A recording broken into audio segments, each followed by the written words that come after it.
Oh là, me présenter avec mon CV, ma bio, je m'appelle Blut, je dessine depuis une cinquantaine d'années.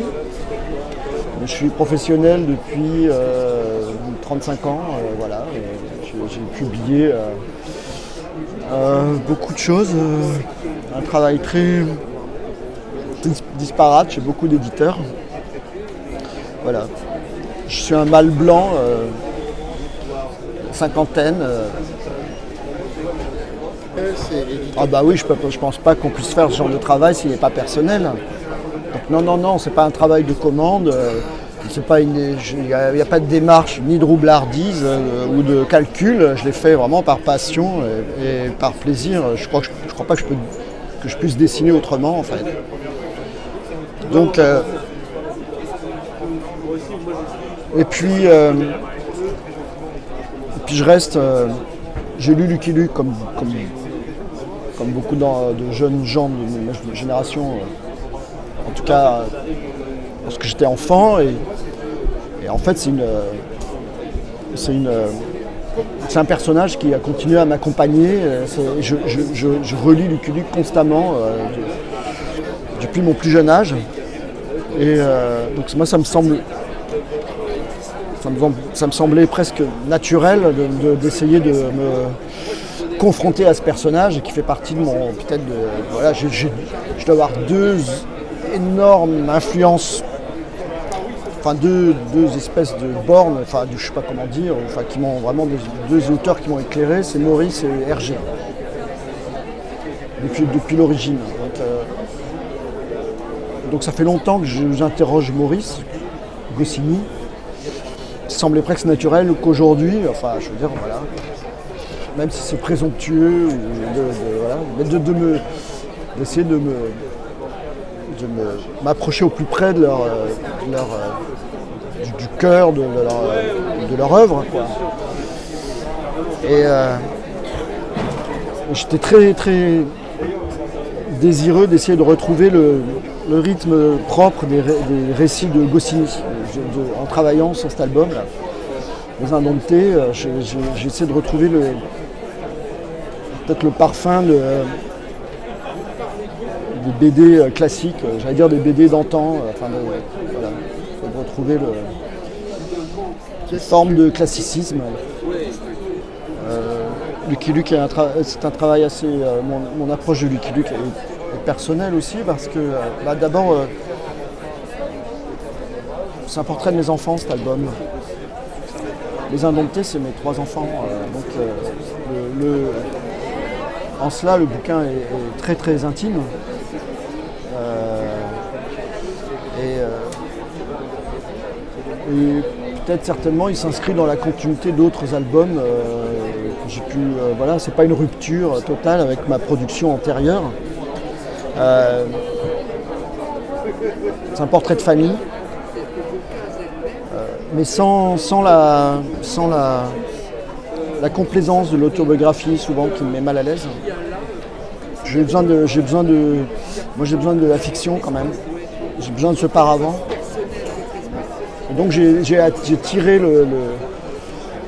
l'intime, portrait de gens qui me sont proches, mais je les ai amenés vers la fiction. Je les ai attirés vers la fiction, vers un récit de fiction, vers Lucky Luke, vers le monde de Lucky Luke.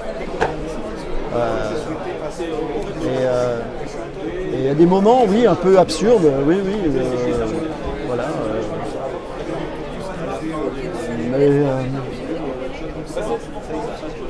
Mais j'essaie quand même d'être au plus près de l'orthodoxie goscinnienne, quand même.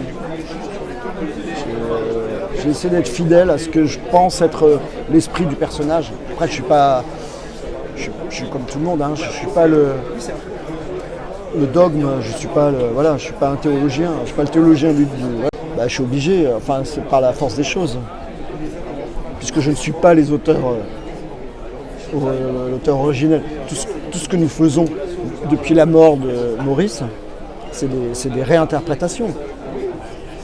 Et tout le monde, personne n'est propriétaire de la. On est tous des locataires.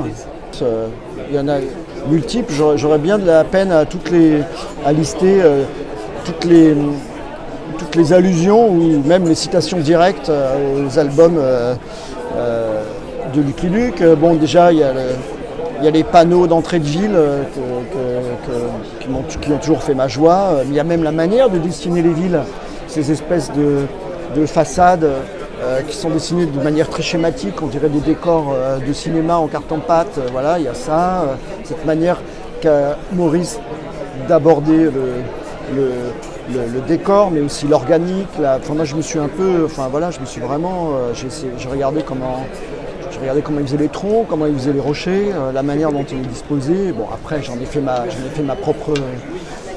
Je l'ai adapté à ma propre manière de jouer, mais j'ai quand même regardé la partition originelle, je la connais, quoi. Après, je l'ai réinterprétée, mais voilà. Donc il y a ça, il y a tous ces éléments, il y a des personnages que j'ai repris d'albums qui existent. La bande de Hors-la-Loi dans Les Indomptés, elle vient directement d'un album qui s'appelle L'Escorte. La bande de Gruby Feller, elle apparaît dans l'Escorte d'une manière assez furtive, mais je les ai fait rejouer. Il y a un passage il y a 3-4 cases qui sont directement reprises du Cavalier Blanc, par exemple, que j'ai.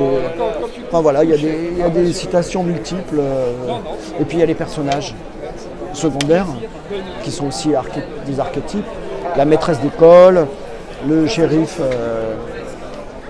incompétent, la danseuse de cabaret, enfin tout ce petit monde, toute cette société qui cerne Lucky Luke, voilà. Donc, ouais, mais moi je me suis vraiment régalé à le faire. C'est un livre qui est venu très facilement et très rapidement, à ma grande surprise, parce que généralement j'accouche dans la douleur. Et là ça a été très... J'ai d'autres projets, oui, j'ai d'autres projets. Oui, j'ai des projets. Là, je travaille sur l'expo BD à Pompidou. Il y a une grosse expo à la fin du mois de mai, sur plusieurs niveaux de Pompidou, autour de la bande dessinée. Et là, je suis en train de travailler sur un mur, je ne vais pas dire fresque, parce que je ne suis pas Michel-Ange, mais en tout cas, voilà, je travaille sur un mur pour Pompidou. Voilà, et puis je travaille sur un livre pour les éditions 2024. Donc c'est un peu le grand écart. Je m'éloigne un peu des. J'aime bien. En fait, chaque livre est presque la négation du précédent. Donc, voilà. Là, j'essaye il faut que j'oublie Lucky Luke, que je me mette dans autre chose.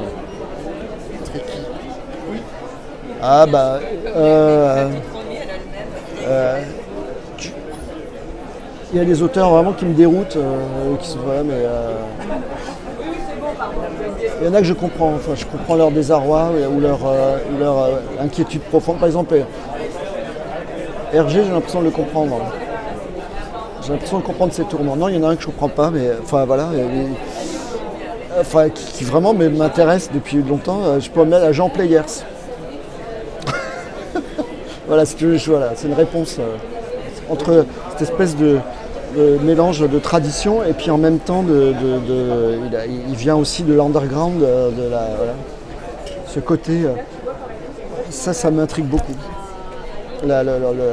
Entre l'historique et le cosmique, espèce voilà, ça, c'est quelque chose que je comprends pas. J'aimerais bien, voilà. Voilà. Merci beaucoup. Écoute.